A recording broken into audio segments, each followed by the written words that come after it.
That was so enthusiastic. Welcome to the MLB. I guess it's Live Before Lock strategy show. All the things together here at this point. But this is Live Before Lock for the MLB All-Star Game. Super stoked to be here with you alongside one Craig Ehrenberg at G Ehrenberg DFS over on the Twitter spheres. Give him a like, give him a follow. But I promise you, we got some goodies to get to. But first, Greg, how you doing, my dude? Oh, good. Been looking forward to this All-Star game more than anything as of late. But actually, I did enjoy the home run derby. It did drag on a little bit long last night. I don't know if it needed to be 3 hours long, but for what it was, I thought it was pretty enjoyable, like have it in the background. Yeah, I was on a plane coming back from Miami. I was down there as a +1-for-1 RIN pack for the NBA Game 3. They had the FanDuel Live Final. We got to go out on a boat. We got to go see some things in Miami. It was fantastic. But from what it seemed like, I've rewatched a little bit of it. Trey Mancini, fantastic night for him. What a good story that was. But, the Shohei stuff after all of yesterday, I mean, the guy is just a freak. The guy's a freak. Very excited to talk about him today. Hope he's not a freak today. I don't know about you, but what really stuck out to you with the home run derby yesterday?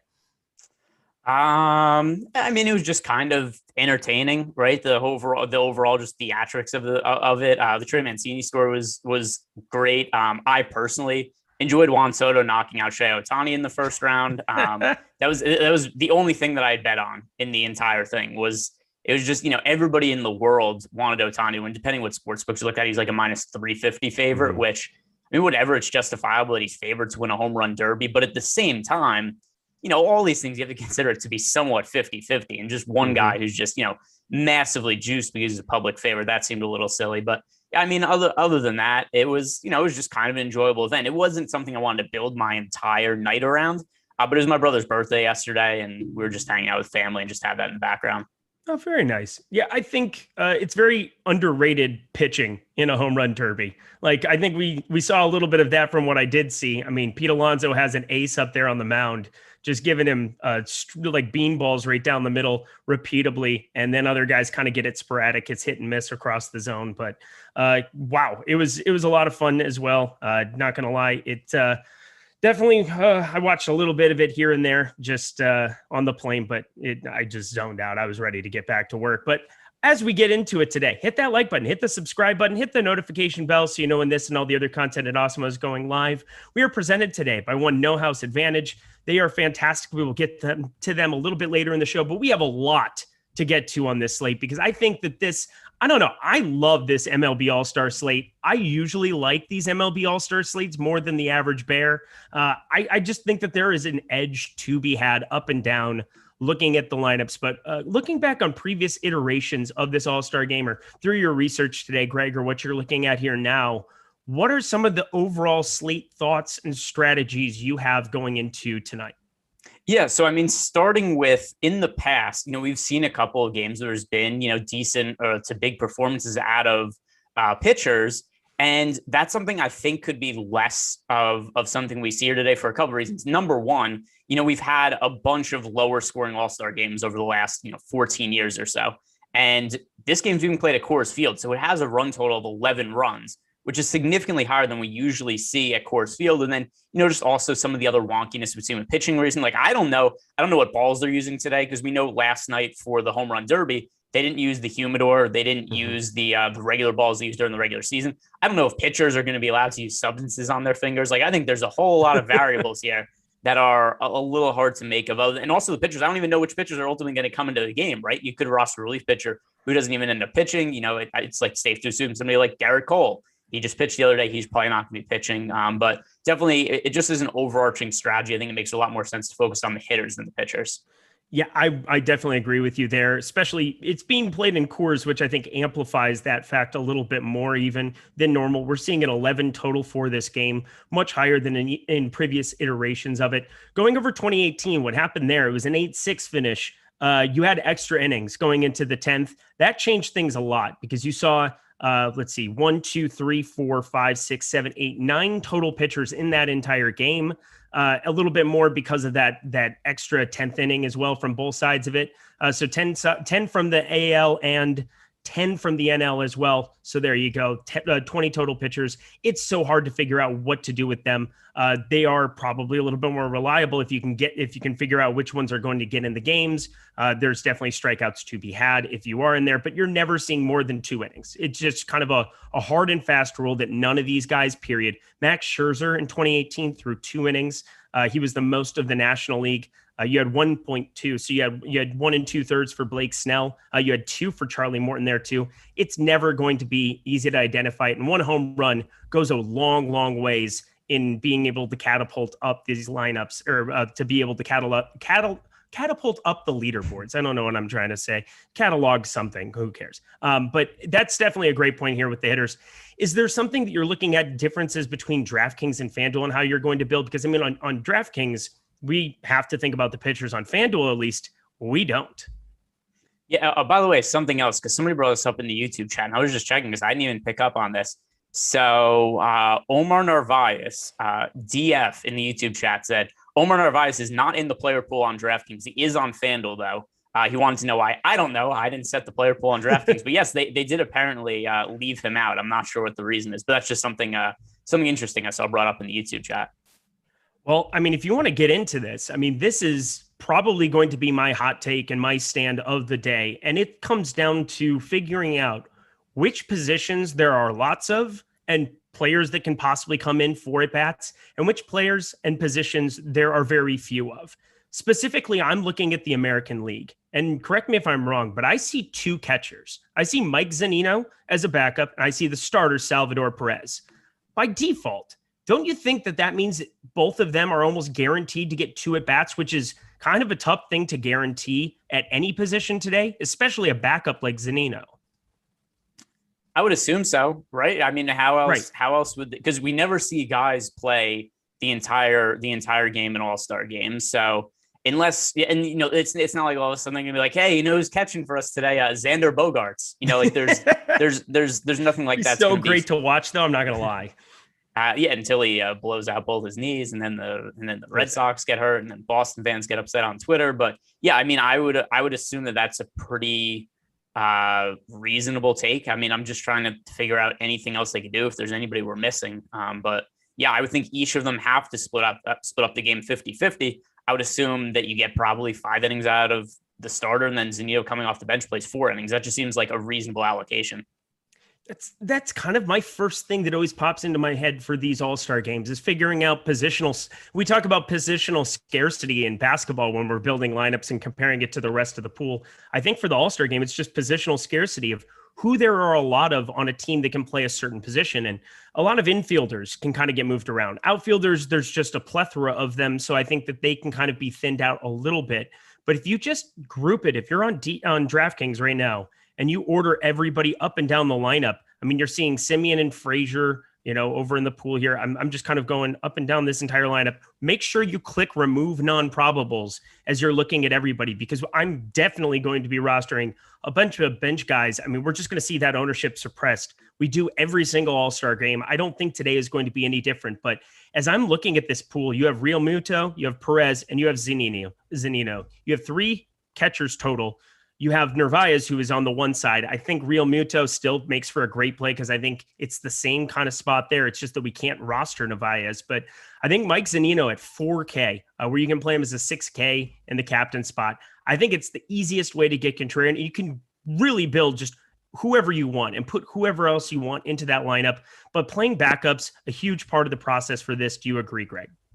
Yeah, for sure. Because, I mean, people are just going to gravitate towards playing the starters because they're starting. But it doesn't mean that much in an all-star game for a couple of reasons. Number one, we could reasonably say the starters, other than the National League, because I think Ohtani's probably one of the weaker starting pitchers in this game. From the National League standpoint, or from the National League, they're going to face Ohtani to start, and then there's going to be relievers coming in afterwards. So I actually think the starters from the National League probably make a little bit more sense. But for the American League, they have to start against Max Scherzer, and then there's going to be, you know, some weaker starters likely coming in after him. I actually think that some of the bench players from the American League make more sense. You know, Ohtani, the other thing too, this is kind of a tough a narrative. I don't really know what to do. He was totally gassed yesterday in that home run derby. So I don't know if that's going to carry over to today, except it is definitely a concern to the point where, at least for the starters, I prefer the National League starters to the American League starters, but then I prefer the American League bench to the American League starters.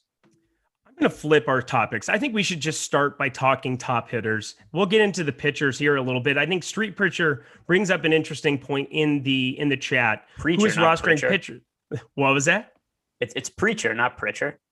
Steve, I said Street Preacher. Did I not? Did I say Preacher? You said Pritcher. Oh, well, I'm a dum-dum today. Don't mind me. Yes. Still, I'm on that Miami leg. I'm on East Coast time out here on the West Coast, back in the Holiday Inn. Not nearly as nice as the Intercontinental Hotel. Thank you, FanDuel. But Street Preacher, looking at who is rostering pitchers, though, that maybe is the contrarian way to go. Yeah, I definitely think that it's a contrarian way to go to be able to play some of these pitchers. But I think in showdown contests, people are pretty adept at knowing that you've got to play relievers and you've got to play starting pitchers in spots. It seems like some of these other guys, whether it's a Chris Taylor on the National League, a guy that I'm going to probably be playing because I think they can put him out in the outfield. He can play second base, might get one or two at bats.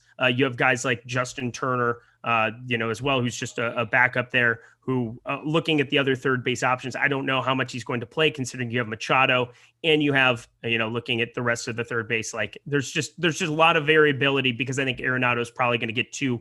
Maybe he is your chance to get three at bats in this spot, returning as the de facto Colorado Rockies hitter, even though he's with St. Louis now. It was kind of there was no love lost. I mean, he basically is still loved by the fans out there. So I think that there is an opportunity for him to still get three at bats there. But, we're looking at these positions and we're trying to piece it together. Pitchers are definitely going to be a difficult thing to pin down because they could just not play entirely. It's very, very in play. We see that every single year where some guys don't even get into the game. So let's start with top hitters. We're looking at the top of the ownership over on DraftKings. Vlad Guerrero Jr., 27.2% on DK. Fernando Tatis, 26.2%. Shohei Ohtani, 25.2%. I'm with you where I think Shohei is the guy that I would want absolutely the least of. He's pitching. He might get one or he might get two at bats, but I think it's more likely he gets one. What do you think? Yeah, I mean, and also the other thing to note also is that, for FanDuel, there's no pitchers. DraftKings, there's hitters and pitchers. Except Ohtani's points are only counted as a hitter today. It's thing we've gone through the entire course of the season. FanDuel, DraftKings, they haven't figured out a way to make Ohtani's fantasy points count from both ends. And for today, they've designated him as a hitter. But yeah, I have to think fatigue is going to be an issue. We looked at Ohtani yesterday. By the time he had taken like 10 swings in the home run derby, he was totally gassed. And especially by the end of it, if you saw he was shaking his hands, he was blowing. I was actually concerned he was going to get hurt if he went any deeper into the home run derby.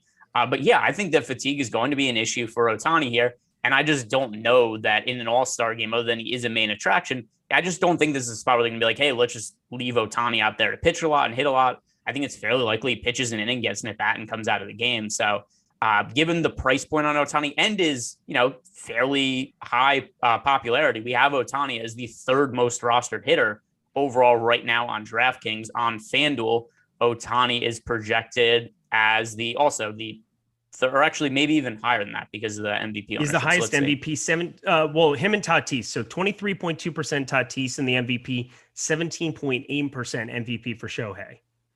Yeah, so I mean, just given how popular he is and given that fatigue could be an issue, and then also that he's really expensive, I think that he's one of the easier players to stay away from tonight.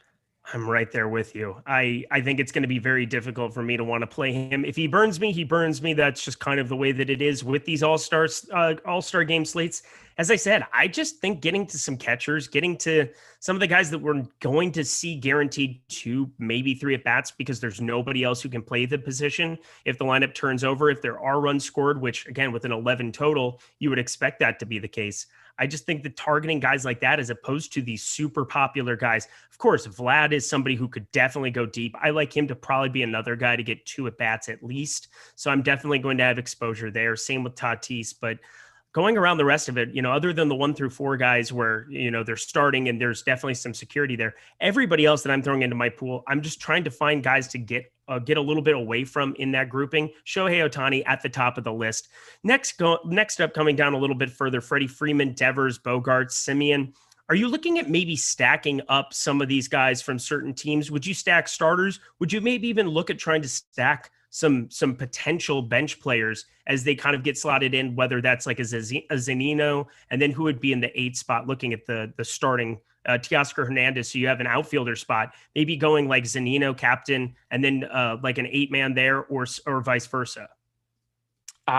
So I'm not totally sure I followed your question, Eric, but I'm going to give an answer that may be in line with what you said, but either way, it's a strategy I like. So I think in terms of stacking, I still think this is a game we should make stacks of, but I think there's different ways to stack in ways that are sensible. Because if you're playing Zunino, who you said you like him as a captain, if you're playing him with, say, Xander Bogaerts or Marcus Semien, those are very good hitters from the American League. However, there's no real correlation there because by the time Zunino comes into the game, those guys are going to be out. So I think you want to stack bench players from the same team with bench players of the same team. I'm not exactly sure if that's what you were asking about, but that's my interpretation. That's pretty much exactly it. So I think it was my long-winded way of asking.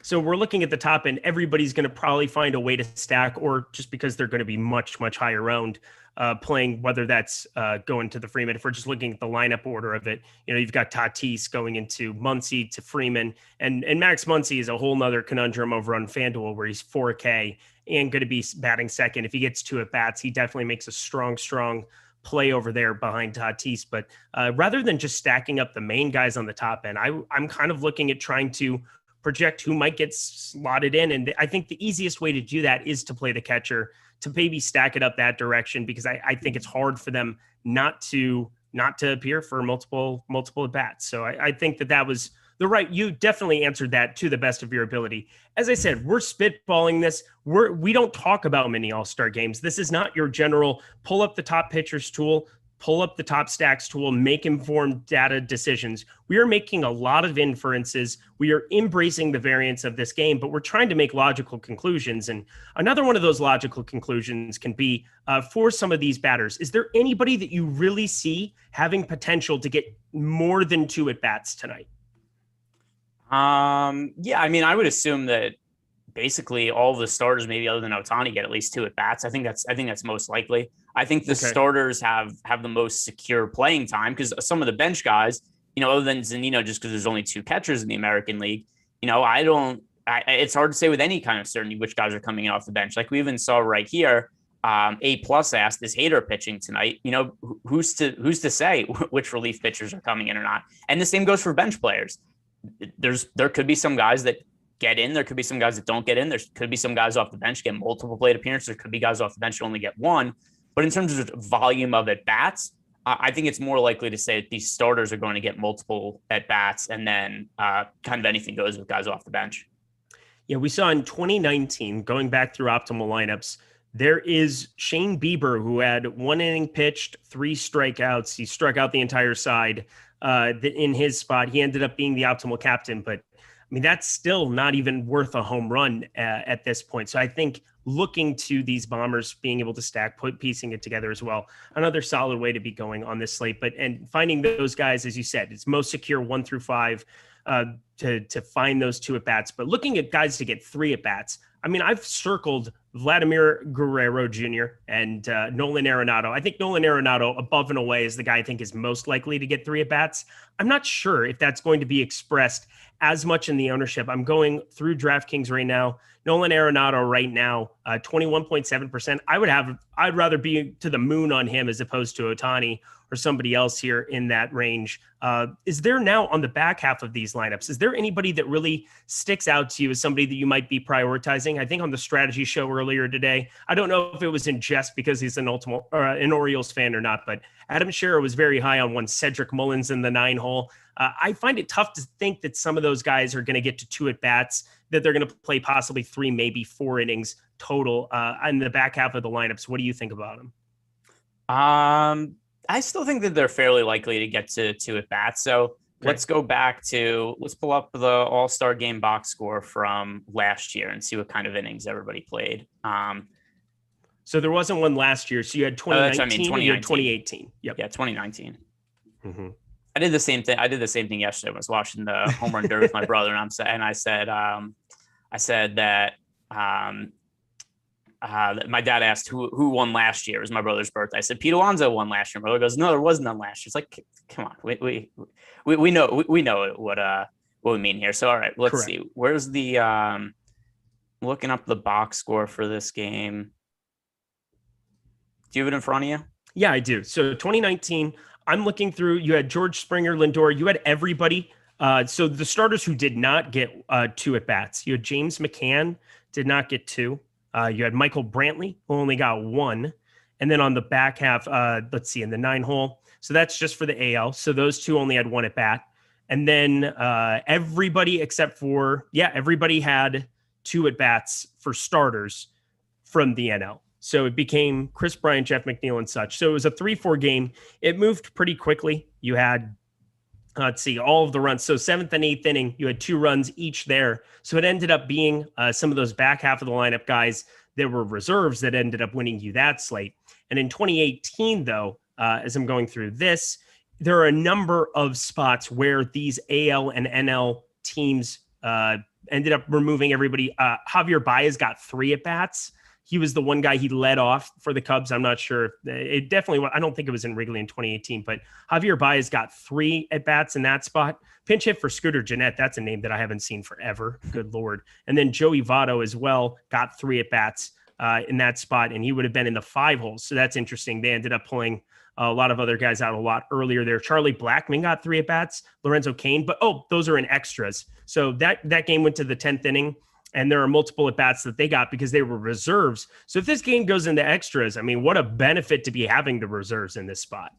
Yeah, I wouldn't expect it goes to extra innings or anything. Like, to me, I think the reason you want to play the bench players as opposed to some of the starters would just be because of ownership reasons. So if we look at some of our projected ownership right now, bringing up somebody like Cedric Mullins, by the way, Mullins has had a fantastic season.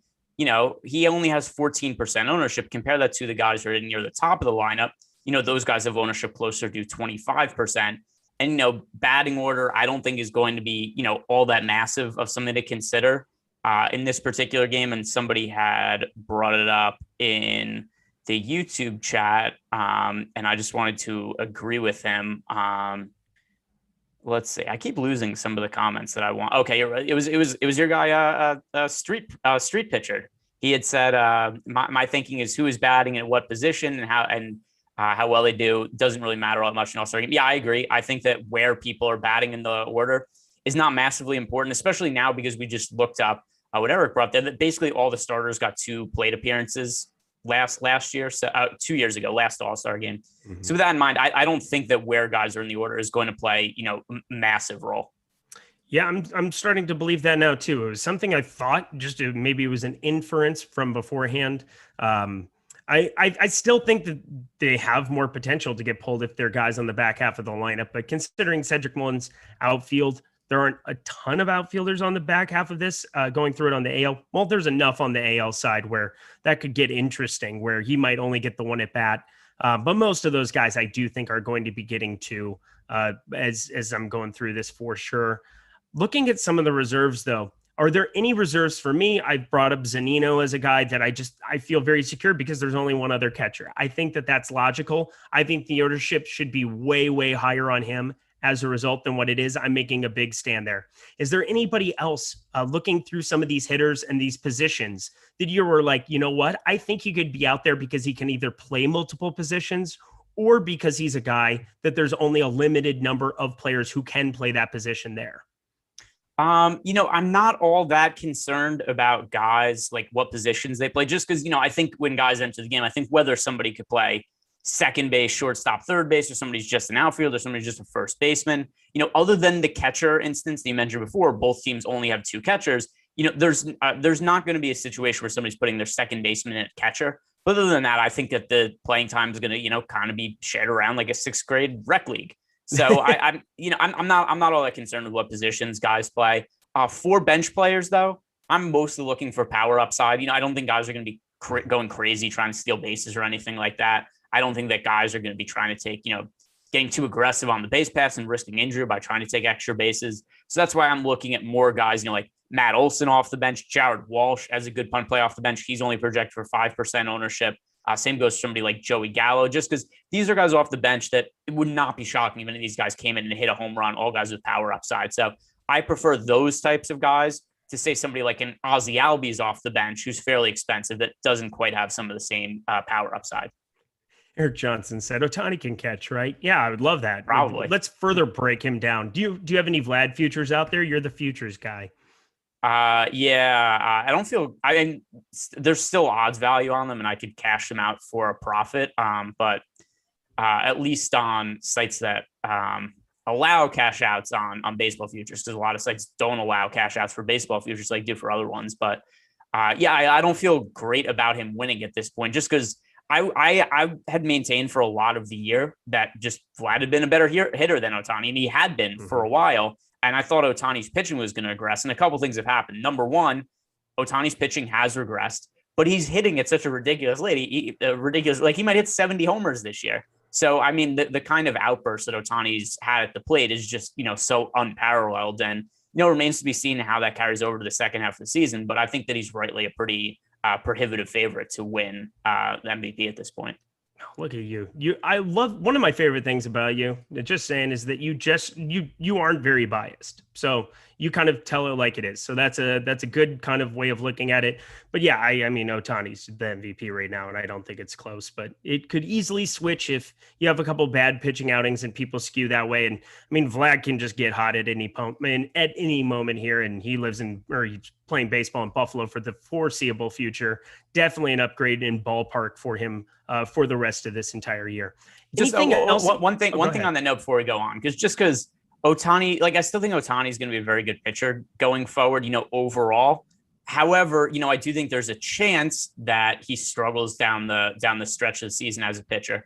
Do you think it helps or hurts his MVP candidacy if he's just not a good pitcher in the second half of the season? Like, let's say there's an instance where, Ohtani has an ERA like north of 4 by the end of the season. Do people look at that as a positive or a negative for his MVP candidacy?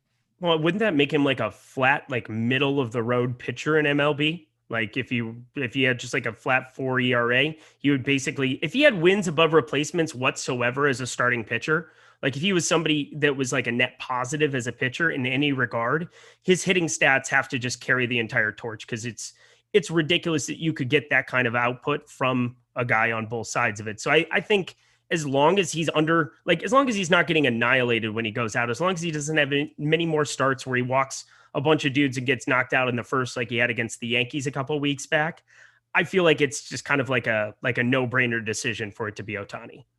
Yeah, but I'm just saying, I wonder if he does have, if he pitches poorly in the second half of the season, the voters look at it and just be like, oh, look at all the things he's doing from offense when he's hitting or defense when he's pitching. And will they look at the pitching stats and just say this should be counted as a negative towards him if he does really struggle as a pitcher, or will they just not care? I bet they won't care if he hits 60 home runs, 55 home runs. I think that's really what it comes down to, is his hitting has gotten to a ridiculous level. I'm trying to engineer the narrative where he ends up getting downgraded. It's very, very hard for me to find that out, but I got to think that as long as he doesn't get completely shelled every single time or have something happen in that regard, like he had happened 2 years ago to him, that wouldn't be the case. Like he would be the favorite. Oh, by the way, somebody else just mentioned also Yadi Molina is listed on FanDuel, but not on DraftKings. Is he actually playing in the All-Star game? Yadi Molina is? No way. What? Let me see. Yadi Molina? Let me pull it up. Well, here. He's listed on, let me see, what are the actual roster? He's listed on FanDuel, but not on DraftKings. Because, I mean, I'm just so catcher heavy. I mean, it's Real Muto, and I'm playing a ton of him. Obviously, you can play Narvaez over on the FanDuel side here as well. But I'm going to, while you take a look at that, find out, make sure that if he's playable over there, I'm going to just go through a couple of things here. First, one of which being No House Advantage is bringing you different ways to enjoy DFS by offering player prop-based contests across NBA, MLB, NFL, and PGA for cash prizes. They are the sponsor today of the all-encompassing live before lock that we have going. NHA is 100% peer-to-peer level. It's leveling the field, which makes it easier for you to win compared to the other traditional DFS sites. No House Advantage offers over 500 player props, making it the largest provider of player props in the industry. And the best part is that all new users will get a $20 deposit bonus when they use the promo code Awesemo. NHA has mass entry capabilities now and big prize pools, just like the other DFS sites you're accustomed to. So beat your friends, not the house. Download in the App Store and win big with player props today. You want to be checking out all of their NBA goodies that they have going because it is fun. Also, if you are playing the Eric Lindquist drinking game, drink because goodies got thrown into the mix. You're welcome, Jordan Klein. It is, it's 7:00 there on the East Coast. I want to make sure that you guys all get a nice head start here before you check out this baseball game. But NHA is just such a fun, enjoyable site to be playing on.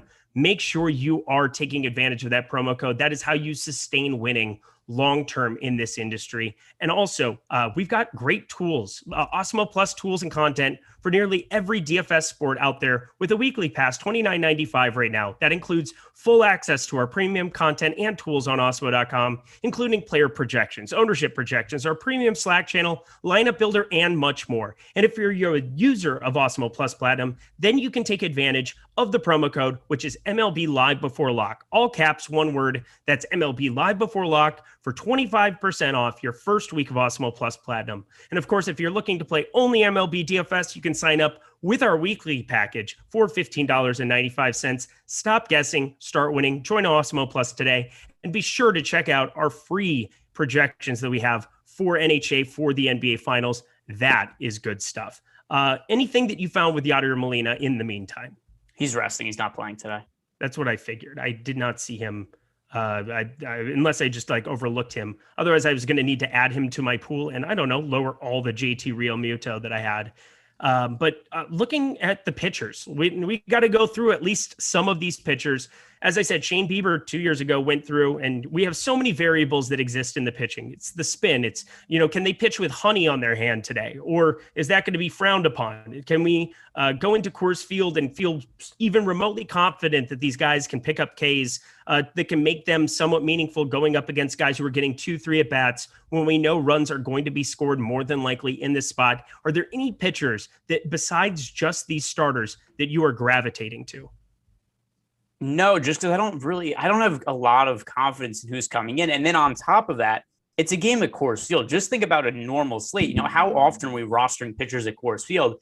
And then we're adding into the mix. We don't even exactly know for sure which guys are getting into the game. Then also they're facing, obviously really tough competition to hitters. So I just overall favor the hitters in this game to the pitchers. The game had a run total of 11, at least the time we started. I'm going to see if that's moved at all. But, it's a lot of runs expected to be scored for an all-star game. And not all that surprising just because it's a Coors Field game. So not that I'd want to go bet over 11 runs in a game with all of these, all-star starters, but I don't really have interest in the pitchers either for that same reason. If you absolutely need a punt somewhere with a pitcher and you want to throw in, somebody like Corbin Burns just because he's cheap and he's somebody with strikeout upside, I think that's reasonable, but I don't really want to build my lineups around pitchers.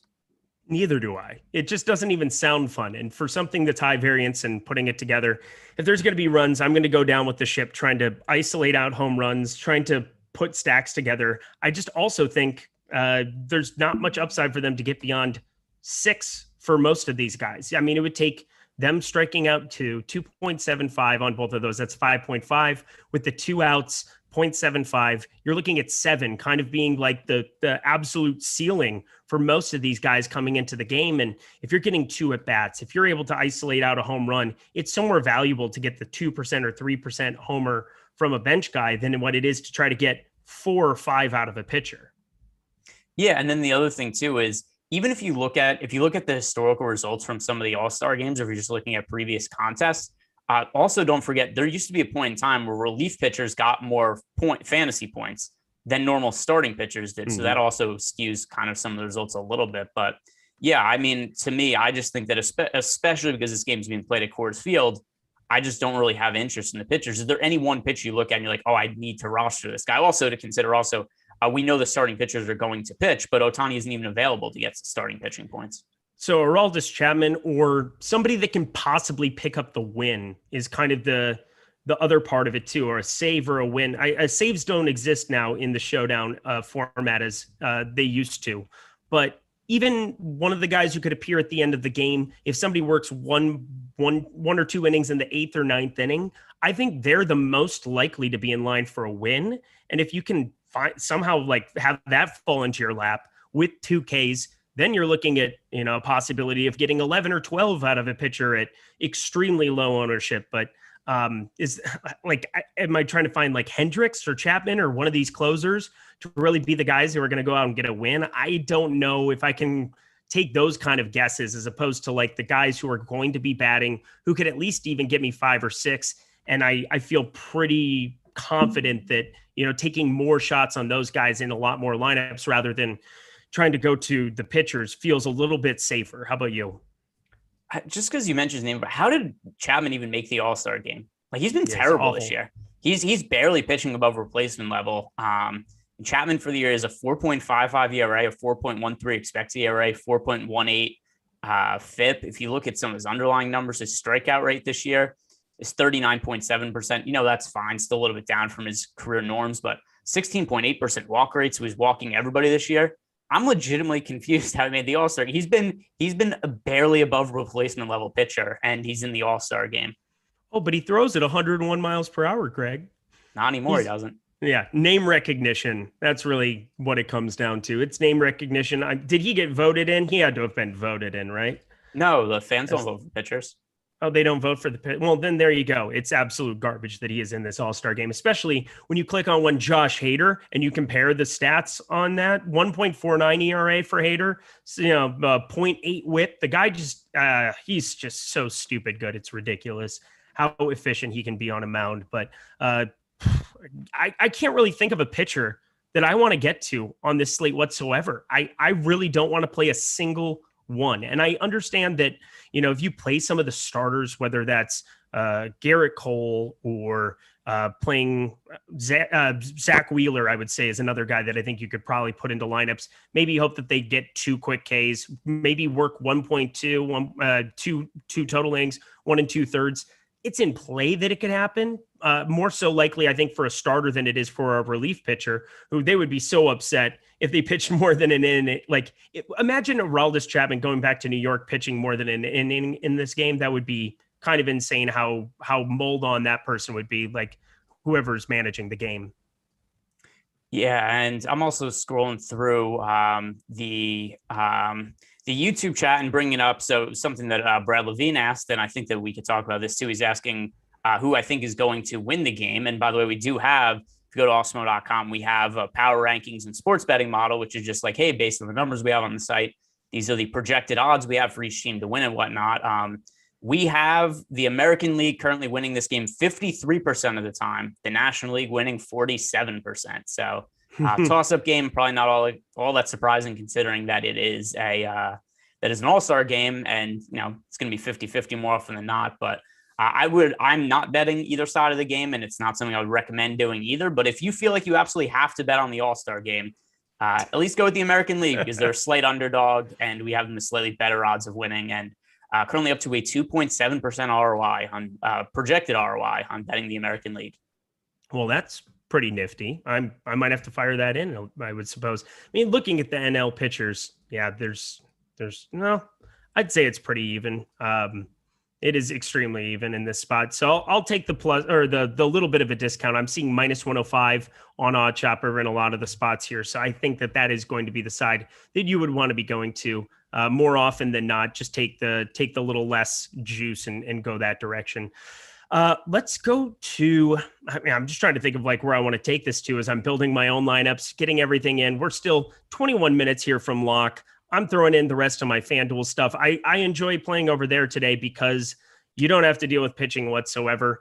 We talked a little bit about the pitchers. Get your questions in there a little bit. But yeah, do you want to talk bombs? Who do you see possibly hitting a home run in this spot? I mean, you could basically say 24 dudes, but is there somebody that really sticks out to you maybe because of the handedness? Like there's a lot of righties that are coming out of the AL. I think maybe taking some lefties over in the NL might be a small spot to be going to, but nothing crazy. Is there a bomb that you're predicting for tonight? So let's do a draft. Okay. What we're gonna do here's how we'll do it. We'll each take an American League starter, National League starter, an American League bench player, and a National League bench player, and then we could have a little home run tally going, and then ultimately we're gonna end the night with neither of us having any in all likelihood. But you want to put Chipotle on it? I don't eat Chipotle, but sure, we could do it for that also. Okay, I'm all in. Right. Most total home runs wins. Okay, so we're taking how many starters you said? We each take a starter from the American League, one from the National League, and then a bench player from each. Love it. Let's fire it up. All right. I'll let you go first. You get the first pick. Vlad Jr.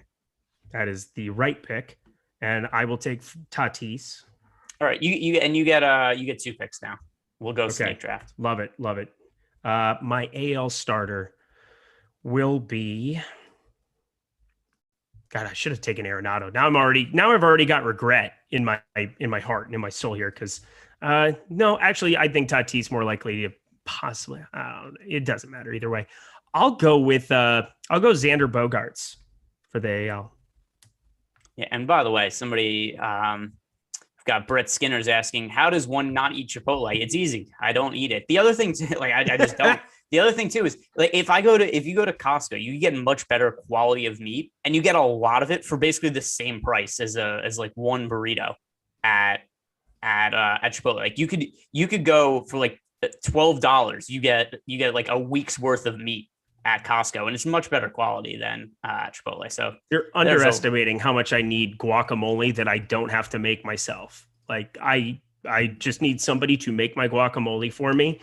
And when it's the quality of Chipotle's, fire it up every single time. So maybe I'm just lazy in that regard. Yeah, I'm sure they have that at Costco. Everything's at Costco. Costco is the greatest place in the world. Yeah, you should talk to my dad. You guys would get along with that conversation. Oh, dude, it's great. When I was younger, I used to make fun of my dad all the time for how much he talked about and went to Costco. And now it's like, boy, you were underselling it for all these years. It's the greatest. It's the greatest thing ever. I get everything I get at Costco. My food, furniture, everything comes from Costco. So what you've taken Tatis as your National League starter, right? Yeah. And then I went a little off the board. I mean, Xander Bogaerts. Yeah. All right. So I'm going to take Juan Soto as my National League bench player. Whew. Okay. And then Matt Olson as my American League bench player. Yeah, you just sniped it from me. That's fine. Well, I guess if I can't not take Mike Zunino now, and plus he's either going to hit a homer or he's going to go 0 for 2 with 2 Ks, so it doesn't really matter. I'll go Mike Zunino. I know that sounds ridiculous, but absolutely going to go that direction. And for my NL, why don't we go? This is a good way to finish it out for me. He's not in the pool, so why don't I go Omar Narvaez, considering he's not even in the pool over here? So I'll take my catchers. I got Omar Narvaez. So that'll be a fun head-to-head here for the Chipotle. We will let you know the results of it, but something you guys need to be checking out yourselves right now. We have so much goodness on the fantasy football side that's coming out. We have a new account at Awesemo Fantasy on Twitter. It is going to be lit in terms of the best ball material that is getting put out for season long, all of these things. Lofty himself, he's putting together these videos with Matt Gajewski, who is one of the sharpest dudes in the NFL industry. I mean, you just need to hear him talk for 10 minutes. It's outrageous the amount of information that he's got out there, but the same data and analysis that is going into our DFS content and tools is going into fantasy football. And we have plenty of that is going to be in front of the paywall. So just get started by going to @Awesemo Fantasy, watch some of these articles and videos, keep on the lookout for them, and go hit subscribe over there. Promise you will not be disappointed. And there's a Facebook page if you're unlike me and you go on Facebook now. Because I don't think I've been on Facebook in forever, but there is a Facebook page, but definitely check out that Twitter page. Any thoughts you have leading into it? We're now 15 minutes before a lock. I'm getting my lineups in. I hope you guys are all getting your lineups in. We actually had a question in the premium Slack that popped up while I was talking about that. Let me see if I can find that here quick. Jeremiah Johnson, my guy, he said, any bats or pitchers you don't think will get into the game for rest purposes? That's a great question. Let's see. Was that in YouTube or Slack? It was in Slack. All right, so let me pull that up. So Premium Slack priority. I like having the questions in front of me because it's hard to remember them all sometimes. But all right, any bats, pitchers that you think you don't think will get into the game for rest purposes? Garrett Cole. Yeah, I think that's probably an all right call. You don't think Garrett Cole's going to play? All right, so Garrett Cole pitched. How many? He threw. All right, Garrett Cole on Saturday. Oh, he did pitch Saturday. You're right. How many pitches did he throw in that game? He threw a lot. He went nuts. 129. Yeah. So is he really going to pitch on short rest in an All-Star game after throwing? So he would be pitching. He'd be 3 days rest. Garrett Cole is going to pitch in the All-Star game after throwing 120 plus pitches. I mean, maybe. I just don't think that's super likely. I really like that call, actually. I didn't even think about that before. I have him in one of my 10 lineups over on DK, so that needs to get rectified immediately. Just as somebody that could possibly go 1.2. And I mean, he threw that complete game shutout against Houston. Just how good was that? I mean, that was a rebirth. He still should not be favored to win any kind of Cy Young. Is he still favored in the markets right now? Yes. It's close to even odds now. I mean, so he was really good that start, but still, I think if you compare his numbers to Rodon's numbers, I just think Rodon's having the better season. Pull up Rodon compared to Chapman. Like, I don't think there's that much value at this point. Like, I've Rodon as long as 70-1. And I mean, so maybe there's a little bit of bias for me, but I mean, just compare his numbers on the season to Garrett Cole's. And obviously for the year, Cole is having a good season. And then also, if I'm going to put a little bit of narrative into this as well, if we're just looking ahead to futures for the second half of the year, just think about how baseball voters and the way they approach some of this stuff.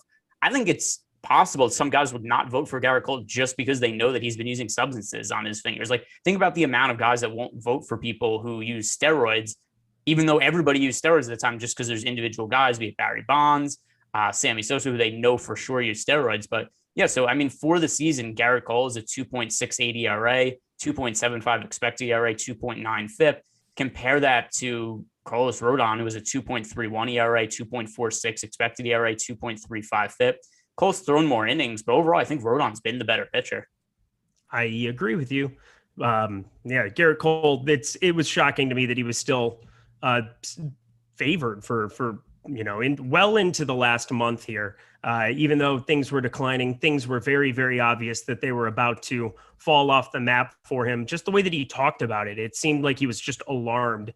He definitely recovered in about as hard of a matchup as you can have for a right-handed pitcher in the Houston Astros. So props to him for getting that. But that's one start. We'll see if he can sustain it here going forward. How are your lineups looking? What are some of your exposures you're seeing either on DK or FanDuel?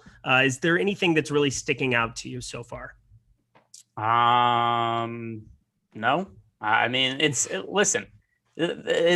all-star game. There's a whole bunch of variants here. I don't think that, like, we've seen people try, like, is there any real strategy to MLB all-star games? I mean, to an extent, right? I think that, like I said, I think focusing on the hitters makes more sense than the pitchers. I also think that trying to make stacks where you group players together, whether American League starters together, American League bench players together, National League starters together, National League bench players together, there just isn't there. If you're trying to make actual stacks, there isn't as much correlation, even if guys are on the same team, to playing the starters with the bench players, because there's essentially 4 teams being played today. Starters for one side, bench from one side, and then, vice versa on the other team. So, with that in mind, that's maybe one thing, is just try to focus on trying to pair bench guys with other bench guys. How much money is too much money to leave on the table? I have like $15,000 left on the table on FanDuel in multiple lineups. I have, let me get the exact number. I have 10,200 left on the table in a couple lineups. I don't think that that's crazy whatsoever on this slate. You have, I mean, most of them all are bench guys, where I'm stacking up 4 or 5 bench guys together, 4 of them from one team. I don't think that that's crazy whatsoever. How about you? No, not at all. Especially because think about the strategy that I just said, is that if you want to play bench guys with other bench guys, and you said you like Zunino, I think Zunino, something that, by the way, I wouldn't have thought of had you not brought it up before. And I think it makes a ton of sense because of the catcher angle. He's low owned. He's going to have to get significant at-bats because there aren't that many catchers in this game.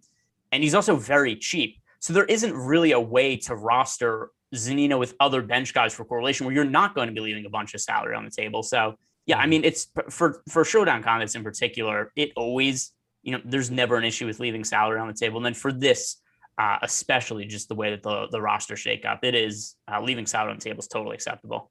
Yep, you can leave as much as you possibly want. I think on DK, I'm playing Zunino in a couple captains where I'm hoping that he can be the one-off home run. I'm playing him with a lot of bigger bats because that's allowed to. And in that spot, I have a lot of Arenado alongside of him there because I think he is the most likely hitter to get 3 at-bats here in this game. Also looking at some of the outfielders that are going to be in the reserves where, again, if this game does go to the bottom of the ninth for the National League, you get some outfielders that get that extra at bat. But for the most part, American League, I'm giving a slight bump to in the projections. I'm kind of manually going into Awesemo, boosting a couple of the American League guys because they do get that guaranteed 9th inning at bat no matter what. I think that kind of bolsters the prospects of some of these other players that are coming in off the bench from the AL as opposed to the NL, where they're almost guaranteed to only get 1 at bat. If, you're going to get 2 at bats from these other NL guys in those first, 4 or 5 innings, and then what's left for them, 1 at bat. That's about it. So definitely going to be prioritizing a couple more on the AL side from the bench spots. Is there anything else that's really sticking out to you? How many pitchers did you end up with on DK? Because my answer is now 0. I mean, I only built 1 lineup, so 0. But I mean, like, I made a build just where I was curious if I was playing 150 lineups, how many pitchers would I end up with? And the pitcher I had the most exposure to was Hader. I'm not sure, though, if I have him. Yeah, this is going to be the easiest way. I'm going to sort it with him and see if any other pitchers come up in the same lineup. So it looks like somewhere around like 8% of my lineups would have multiple pitchers. I'm also making a you and me lineup with our 6 plays all put together. I feel like that has to get put to use more than just for Chipotle. So I'm throwing that lineup in. If everybody wants to go back and listen here, the 9 minutes there was only 4 guys though. There was only 4 guys. No, we had 3. We had an AL and an NL player with starter from each. And then, so I mean, it was 3 for each of us, so 6 total. Oh yeah, never mind. Yeah. So right. I'm very excited to have it. Of course, I'm going to put Zunino in the captain as well. I can't believe that he ends up being the guy that I'm putting my reputation on today. What an awful feeling. We took 4 players. No, we didn't. We have Vlad, Xander, Matt Olson, Tatis, Narvaez, and Soto. Didn't we take? I took an American League. Just ended up. You took Olson as your bench guy, Vlad, and then I took Xander, Tatis, Soto, and then Narvaez. So it's 6, right? Am I not thinking about this right? So I took an American League starter, a National League starter, an American League bench player, and a National League bench player. Yeah. Oh, okay. I'll go back and figure out exactly what happened in that point. I just know that I have another Zunino captain lineup in my life. I'm as happy as a clam because he is definitely going to hit a 3-run shot that wins me all the money. Hopefully wins all of you money too. That'd be a really random guy to be throwing gifts around if somebody were to bank this tonight over on DK or FanDuel. What a fantastic all-star slate. I felt so much better about the slate coming into this show. And then as we're talking through it, I'm like, oh yeah, it is extremely high variance. And the guy that I'm playing the most of is going to probably put up 0 more times than he's not. So that's awful. All right. So I didn't take a National League starter. I took Olson, Soto, Vlad. So I took an American League bench player, National League bench player, but didn't take a National League starter. Did you take 3 or 4? How do we mess this up? I went Tatis, Soto, Zunino. You took Soto. Yeah. So I went Tatis, Xander. So it was Tatis, Xander, and then Narvaez and Zunino. Okay. So I didn't take my my National League starter then. No, you did not. All right. Who should I take then? I will take Arenado. Oh. He's absolutely the nuts. So there's that. Feel pretty good about your side of it now. I think the last time we did this too, I think your team just completely trumped my team. At NBA, we were doing it for a different competitor, not DraftKings, not FanDuel, but Mahu, I will say, because again, this is the live before lock show presented by No House Advantage. So I don't want to be going any other direction. But we did do a show for Mahu where we talked through a bunch of the other NBA plays, and you definitely murdered me that slate. So hoping for everything to work out a little better for me this time around. But yeah, Arenado was the route I should have gone instead of Tatis, having so much regret in my heart. Is anything else sticking out to you here? Because I got nothing as I'm looking at it here. I have 100% Zunino. I have 100% Tatis on FanDuel just because I have unlimited salary and I'm trying to isolate out a couple home runs. I think there's an opportunity for Nolan Arenado to possibly get 3 at-bats. And I'm just kind of hoping that comes to fruition and not worrying too much about ownership. What's sticking out to you? I mean, nothing that we haven't really, already mentioned. We've been doing this for an hour talking about this one game. But I mean, just to recap some of the stuff, we had, Tana just popped up in the YouTube chat and asked, just started watching. I thought it started at 4:30 on FanDuel. So that's different time zone. Is it okay to put 2 non-starters or should it all be starters? Love the idea of not putting starters in. The starters are all going to be very popular. There's a significant discount to some of the bench players in this game. And to me, I don't think that the projections for the starters should be massively different than the projections for the bench players, at least not relative to ownership where, some of these bench guys are going to be, like 5% owned compared to, 20 to 25% from the starters.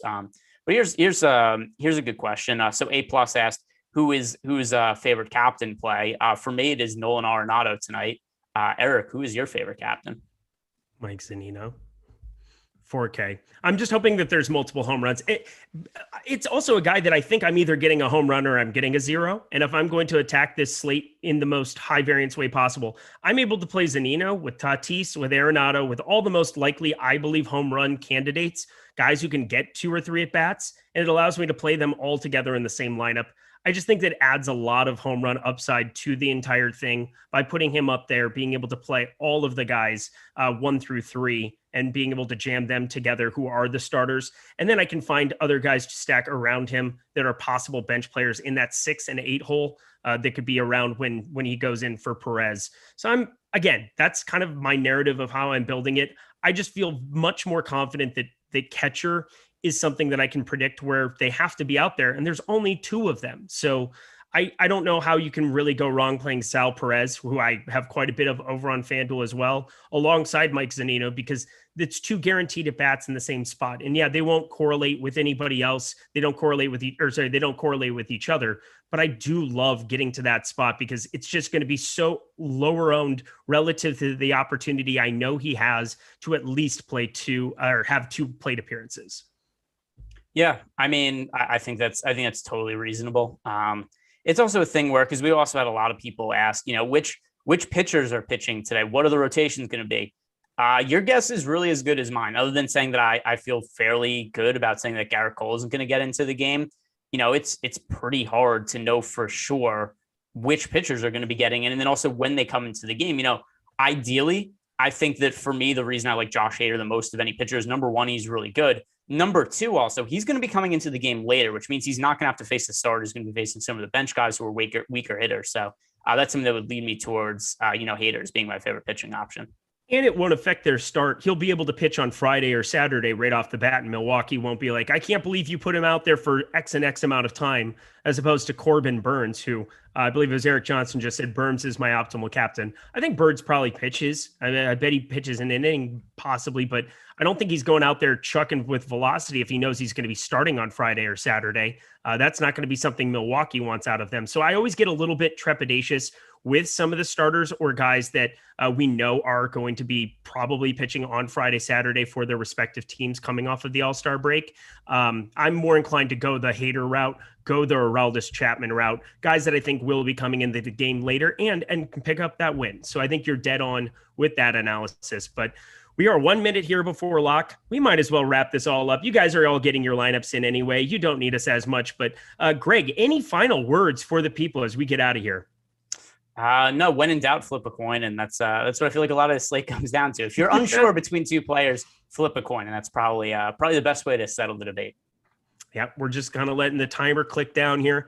I'm looking at some of my lineups again, just seeing 100% Zunino, 76% Tatis on DK, and then over on FanDuel, 100% of him, hoping that I can isolate the guy who hits the home run.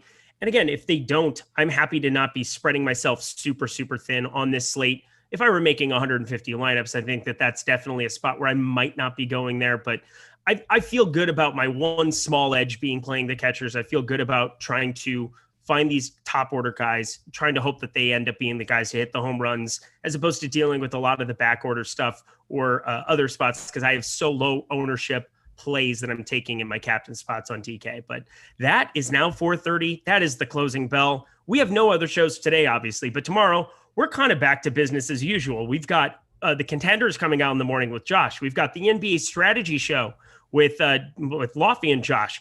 They're firing that up at 10 a.m. Eastern time, the normal time slot, 7 p.m. out here on the West Coast. They've got the breakfast menu. That's Josh and Ben Rasa. Always love checking out their goodies there. The Monkey Knife Fight NBA show. That's going to be me and Greg tomorrow. We're going to be doing that together as well. We have the NBA Live Before Lock, NBA Live Before Lock. So many good things. But what I need you to do on the way out, hit the like button, hit the subscribe button, hit the notification bell. He's Greg Ehrenberg. I'm Eric Lindquist. Best of luck tonight, and go Mike Zanino.